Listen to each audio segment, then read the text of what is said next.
¿Por qué la música electrónica?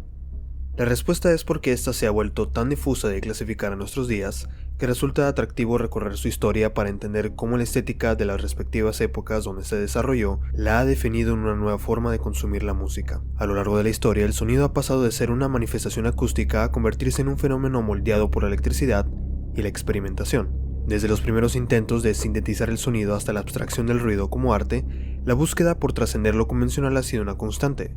Pero en este camino de exploración que inicia escuchando melodías inspiradas en la síntesis electrónica, surge una pregunta inevitable e interesante que se tratará de responder. ¿Cuál fue la primera canción electrónica de la historia?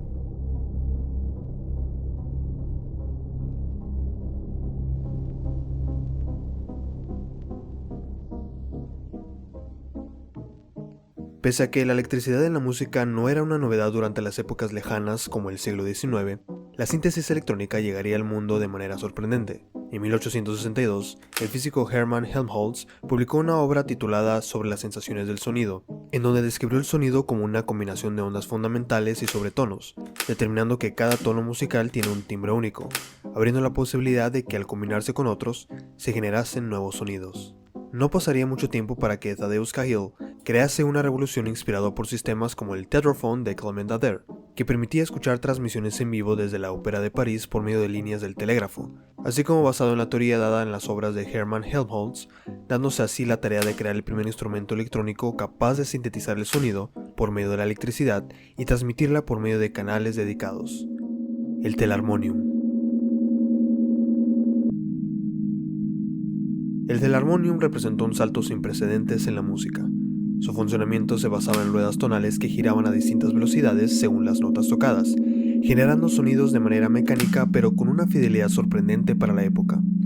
Lamentablemente no existen grabaciones de su sonido original. Lo que hoy podemos escuchar son reconstrucciones aproximadas que intentan capturar cómo sonaba el instrumento en su tiempo, lamentablemente de muy baja calidad.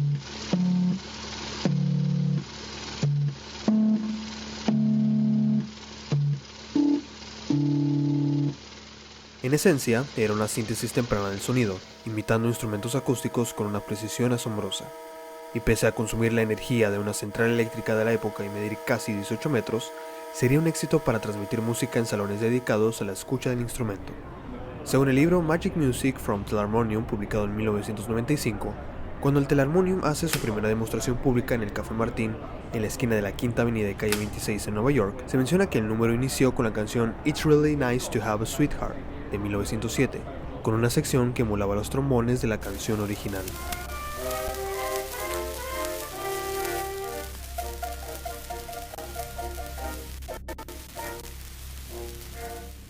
Esto nos lleva a una cuestión fundamental. ¿Podemos considerar las composiciones interpretadas en estos instrumentos como música electrónica en el sentido moderno, o eran simplemente versiones filtradas de obras clásicas pasadas por un medio eléctrico? Si analizamos la visión de Tadeusz Cajil, su intención con el telarmonium no era crear un sonido abstracto o puramente electrónico, sino más bien una versión mejorada y amplificada de la música tradicional, basado tanto en la novedad, así como en la facilidad de escucha del oyente. Buscaba imitar el realismo instrumental a través de la electricidad y no inventar un nuevo lenguaje sonoro en sí. Bajo esa perspectiva, ¿podríamos descartar estas interpretaciones como música electrónica tal y como la entendemos hoy? La idea de utilizar un medio electrónico para reinterpretar obras ya existentes continúa siendo una práctica común incluso décadas después, demostrando el potencial de la tecnología musical emergente, por lo que podríamos introducir el término tramposo de protoelectrónica para describir estos trabajos electrónicos del siglo XIX. Una categoría que incluiría estos primeros intentos de reproducir sonidos tradicionales mediante instrumentos electrónicos, sin que necesariamente sean composiciones puramente electrónicas iniciadas dentro de este medio. Para dar con la primera canción electrónica de la historia con una definición moderna, necesitamos algo más. Nos podríamos quedar aquí, pero creo que no basta con la herramienta, ni con el medio de reproducción. Debemos de buscar una pieza en específico que, desde su concepción, haya sido creada con una intención estética electrónica que esté clara.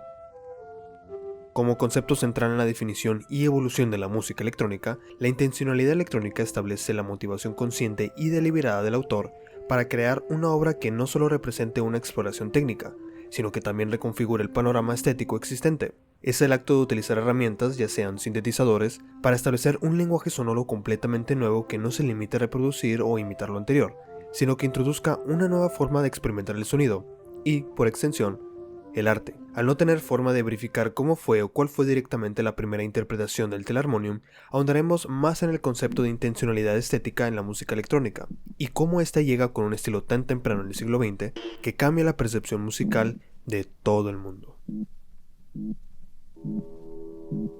Si queremos entender cómo identificar una canción electrónica moderna, tenemos que ver en los estilos quienes inspiraron y desarrollaron sus bases para el futuro. La música concreta introdujo la intencionalidad estética como elemento clave dentro de los aspectos sonoros. Los compositores no solo recopilaban sonidos y los apilaban con motivos estéticos, sino que los organizaban para contar historias para generar un contexto dentro de un ambiente establecido por sus títulos, el ruido y el oyente mismo. Philippe Actus con Le Croix qui jongle avec la mer llevó esta idea más lejos, creando un paisaje sonoro marino que no imitaba el sonido real del océano, sino que lo interpretaba de una manera surrealista y acorde, casi como una expresión del subconsciente basados en la perspectiva humana de descender al mar, combinado con el discurso hablado, la música concreta y la electrónica. En su búsqueda por expandir los límites del sonido, la música dejó de ser solo un reflejo de la realidad para convertirse en una abstracción del mundo. Durante décadas, la experimentación sonora avanzó en paralelo con la evolución tecnológica, pero fue en los años 40 cuando esa exploración tomó una dirección radicalmente distinta.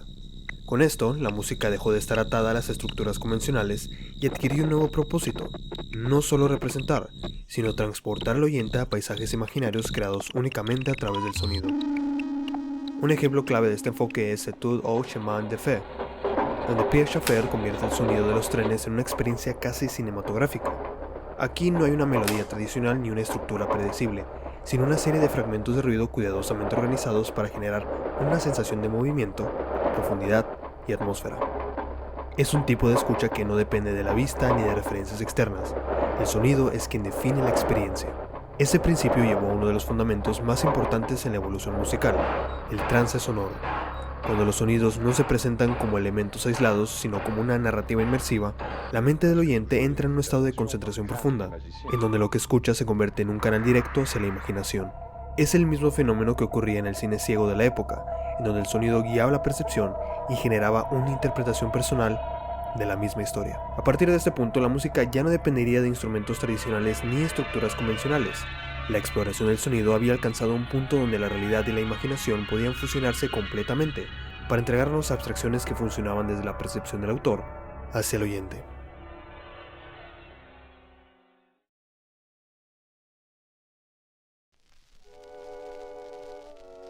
Ahora que hemos explorado los primeros experimentos sonoros y la transición hacia una música basada en la manipulación del sonido, llegamos a un punto clave de esta historia.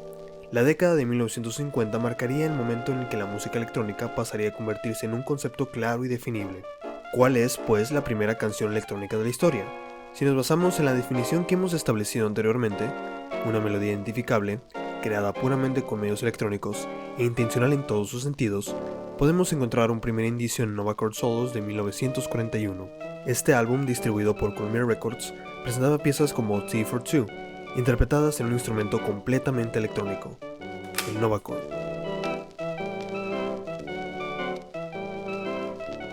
Aunque innovador, este trabajo aún se alineaba más con el Telarmonium que con la época de la música electrónica moderna.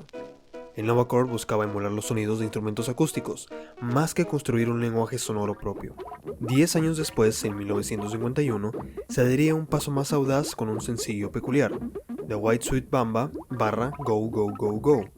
A simple vista podría parecer solo un experimento con percusión e instrumentos electrónicos, pero al escucharlo con atención, sus estructuras rítmicas y su enfoque casi mecánico evocan lo que décadas después se conocería como el EDM.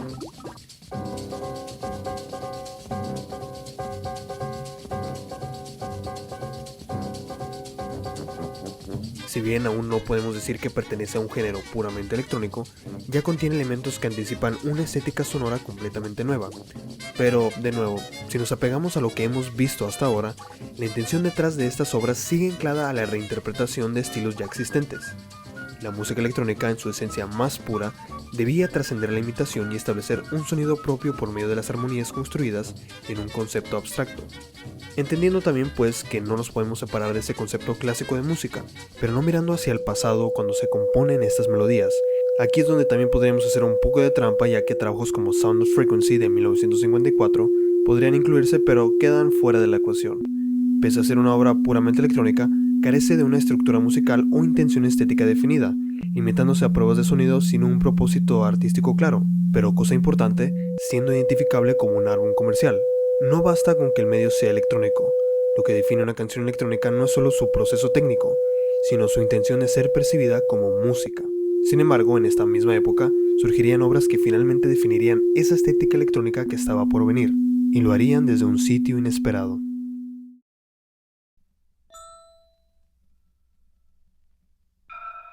El RCA Electronic Music Synthesizer representó uno de los primeros intentos de controlar completamente el sonido a través de mecanismos electrónicos. Desarrollado por Harry Olson, Vladimir Ussachevsky y Helbert Belair en el David Sarnoff Research Center, consistía en enormes gabinetes electrónicos llenos de rieles y circuitos, operados por un sistema similar a un rollo de piano mecánico visto con el Telarmonium, pero en este caso se basaría en un secuenciador musical que permitía grabar pistas sobre pistas hasta llegar a un sonido más complejo, abriendo la puerta a un mundo que nunca se había contemplado.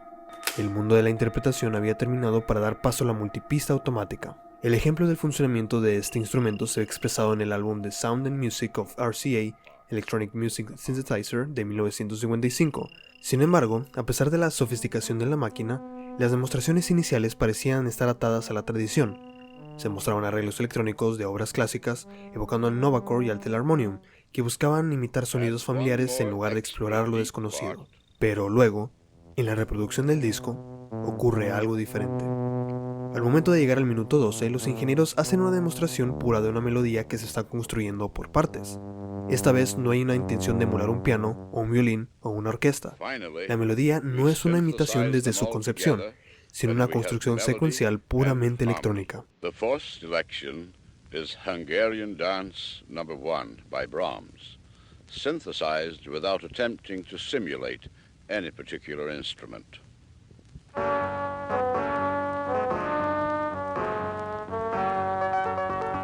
Este momento marca una diferencia crucial. Por primera vez, una canción era compuesta y reproducida exclusivamente a través de la síntesis electrónica, referenciando la canción, pero no emulándola, hablando en su propio lenguaje.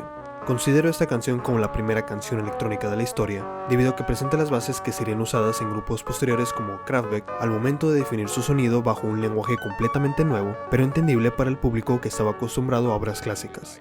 Referenciar pero no emular, hablar en su propio lenguaje pero no estar tan lejos de la concepción que tenemos como música. Una melodía identificable, creada puramente con medios electrónicos e intencional en todos sus sentidos, siendo esta una nueva interpretación de lo que entendemos como música. Nos podríamos quedar pues con las referencias del Telarmonium o incluso con Novacore solos, pero realmente a partir de este momento y esta época, se marcó el inicio de un nuevo lenguaje sonoro, donde la música ya no dependería de instrumentos tradicionales ni de formas convencionales de composición. A partir de este momento el sonido ya no sería solamente un reflejo de la realidad, podría ser cualquier cosa que la imaginación permitiese.